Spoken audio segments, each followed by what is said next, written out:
Hi అండి, welcome to my channel. ఈరోజు నేను చేయబోయే రెసిపీ వచ్చేసి పాలకూర పప్పు.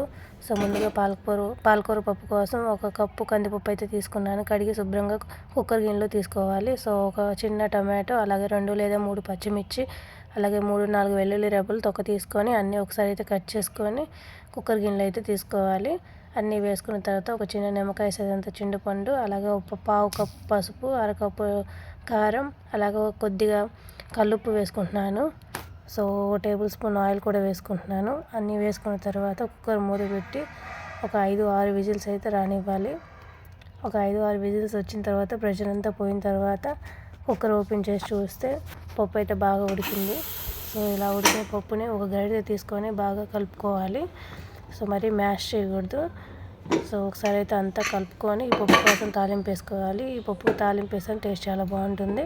సో తాలింపు కోసం ముందుగా ఒక కడాయి అయితే తీసుకొని దాంట్లో 2 టేబుల్ స్పూన్ ఆయిల్ అయితే వేసుకుంటున్నాను.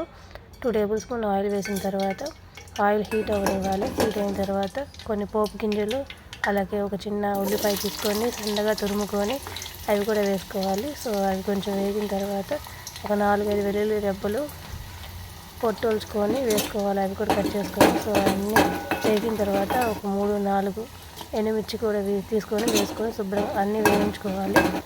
సో అన్నీ వేగిన తర్వాత కొంచెం సాల్ట్ వేసుకొని గోల్డెన్ బ్రౌన్ కలర్ వచ్చిన తర్వాత ముందుగా మనం ఉడకబెట్టుకున్న పప్పు కూడా తాలింపులో వేసేసి ఒకసారి అయితే అంతా కలుపుకొని టేస్ట్ చూసుకోవాలి. సాల్ట్ సరిపోతే సాల్ట్ కూడా అడ్జస్ట్ చేసుకుంటే సరిపోతుంది. సో ఇంతే అండి, ఎంతో సింపుల్గా చేసుకునే పాలకూర పప్పు. వీడియో నచ్చితే లైక్ చేయండి, షేర్ చేయండి, సబ్స్క్రైబ్ చేసుకోండి.